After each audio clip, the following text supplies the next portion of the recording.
YCP అధినేత YS Jaganmohan రెడ్డికి AP deputy CM Pawan Kalyan strong warning ఇచ్చారు.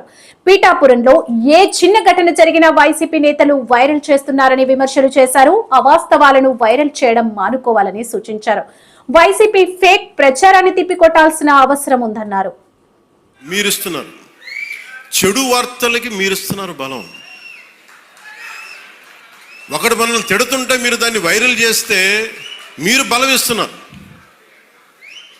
ఒకటి చెడగొడుతుంటే వచ్చి మీరు ఎదురు ప్రశ్నించకపోతే మీరు బలహీనలు అయిపోతారు.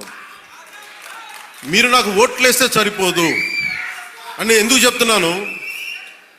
5 సంవత్సరాల పిఠాపురంలో గత ప్రభుత్వంలో ఒక్కసారి మీరు ప్రతి ఒక్కరు మేధావులు చాలామంది ఉన్నారు, పత్రికేయులు ఉన్నారు, చాలామంది విభిన్నమైన పార్టీల నాయకులు ఉన్నారు. ఈ గత 5 సంవత్సరాల కాలంలో ఎన్ని కోట్లు ఖర్చు పెట్టారో ఒకసారి అడగమని చెప్పండి. నువ్వు పేరంటాలకి రాలేదు, పబ్బాలకి రాలేదంటే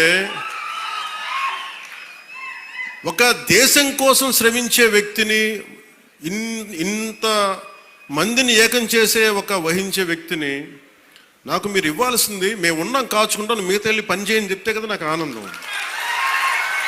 అలా కాకుండా వచ్చి నేను వ్యవస్థని బలోపేతం చేయడానికి వచ్చాను. అంటే నా అవసరం లేని నిజమైన నాయకత్వం ఏంటి? నాయకుడు అవసరం లేకుండా పనులు జరిగిపోవాలి సింగపూర్ లాగా. అది కదా అభివృద్ధి అంటే. ఏ పని కావాలన్నా ఎమ్మెల్యే గారి ఇంటికి వెళ్తే కానీ పనులు అవ్వండి. అట్లా అంటే అది అభివృద్ధి కానట్టే కదా లెక్క. అంటే గత ప్రభుత్వంలో మీరు ఎంత ఖర్చు పెట్టారో ఒకసారి చూడండి. నేను గత ఏడాది 308 కోట్లతోటి పిఠాపురం అభివృద్ధికి మనం ఖర్చు పెట్టాం. మీరు చూడండి. అలాగే ఇప్పుడు 200, అది దాదాపు 60-70% పనులు అవుతున్నాయి, అయిపోయినాయి. ఇంకా 30% మిగిలినాయి. ప్రాబబ్లీ టార్గెట్ ఇచ్చింది మార్చికి అయిపోవాలి. ఇప్పుడు మనం 211 కోట్లతోటి అదనపు అభివృద్ధి కోసం మనం ముందుకు తీసుకెళ్తాం. అంటే ఇది 26 కోట్లతోటి ప్రారంభమైనవి, మన పని పూర్తయినవి, ప్రారంభోత్సవాలు చేశాం. మీరు అడగాల్సింది గత ప్రభుత్వ నాయకులను వచ్చి, వాళ్ళు వారి పాలనలో ఏం చేశారని అడగండి. వాళ్ళు తిమ్మేశారు అని చెప్పి నేను ఏం చెప్పాను? నా దగ్గర ఛానల్స్ లేవు. నేను లాస్ట్ టైం చెప్పాను, ఎలక్షన్ టైంలో 2016-17 టైం నుంచి మొన్న దాకా ఏం చెప్పాను, ఛానల్స్ లేవు.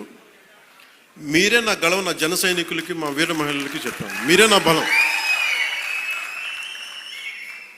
నాయకులకు ఒకసారి ఇష్టపడి రావచ్చు, ఒకసారి ఇష్టపడి వెళ్ళిపోవచ్చు, కానీ నా గుండెల్లో ఉన్నది మీరు నిరంతరంగా నాది ఉంటారు, నాకు తెలుసు. నాకు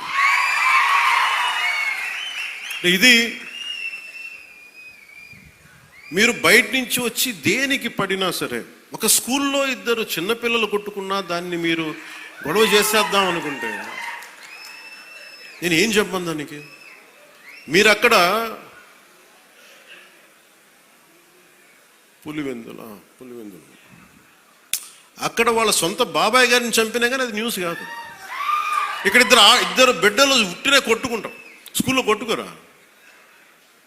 నాయకులే కొట్టుకుంటున్నప్పుడు స్కూల్లో చిన్నపిల్లలు ఎందుకు మాట గారు?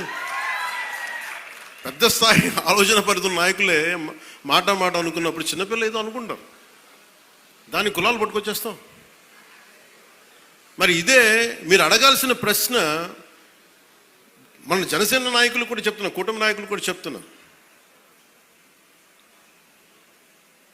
పనిచేసే నాయకులు మీరు వెన్నంటి ఉండకపోతే, ఎలక్షన్లు అయిపోయింది, మా పని అయిపోయింది అంటే, నేను నిజంగా అలా అనుకుని ఉంటే ఈ రోజున మీకు ఉప్పాడ ప్రొటెక్షన్ వాళ్ళు ముందుకు వెళ్ళదు చెప్తాను. మీరు ఇన్ని సంవత్సరాలు ఉన్నారు, ఎవరు తీసుకెళ్ళారు చెప్పండి? ఈజీగా మాట్లాడి సరిపోదు, అక్కడ నువ్వు కన్విన్స్ చేయాలి. ఎందుకని 100 ప్రాజెక్టులు ఉంటాయి స్టేట్ గవర్నమెంట్, ప్రయారిటీస్ ఎందుకు చేయాలి? ఇలాంటి 1053 కిలోమీటర్లు ఆంధ్రప్రదేశ్ మొత్తం ఉంటే, అలాంటిది మొత్తం గుజరాత్ నుంచి అన్ని తీర ప్రాంతాలు, బెంగాల్ అన్ని తీర ప్రాంతాలు, తమిళనాడు, కేరళ ఉంటే ఇలాంటి సముద్రపు కోత గురవుతూనే ఉంటాయి. కానీ మీకే ఎందుకు ఇవ్వాలి అని సెంట్రల్ గవర్నమెంట్ అడుగుద్ది. ప్రత్యేకత ఏంటి అని. అది మన కన్విన్సింగ్ ఆర్గ్యుమెంట్. ఎందుకు పనిచేస్తే? నువ్వు దేశ నిర్మాణం కోసం పనిచేసేవాడివి, మనుషుల్ని విడగొట్టేవాడివి కాదు, నిలబెట్టేవాడివి. అండగా ఉండేవాడివి. ఇన్ని చూసిన తర్వాత దానికి తోడు హేతువుగా చెప్పాలి, రేషనల్గా చెప్పాలి. ఎందుకు ఇది చేస్తున్నాం అంటే దానికి వాళ్ళు ఆలోచించి లేదు ఇవన్నీ బాగున్నాయని చెప్తారు. ఇంత కష్టం ఒకటి అచీవ్ చేయటం. 1 కోటి రూపాయలు మీరు చాలాసేపు ఈ మధ్యన చూస్తున్నారు. డోలీ ప్రాంతాల్లో పిఎం జన్మన్ పథకం కింద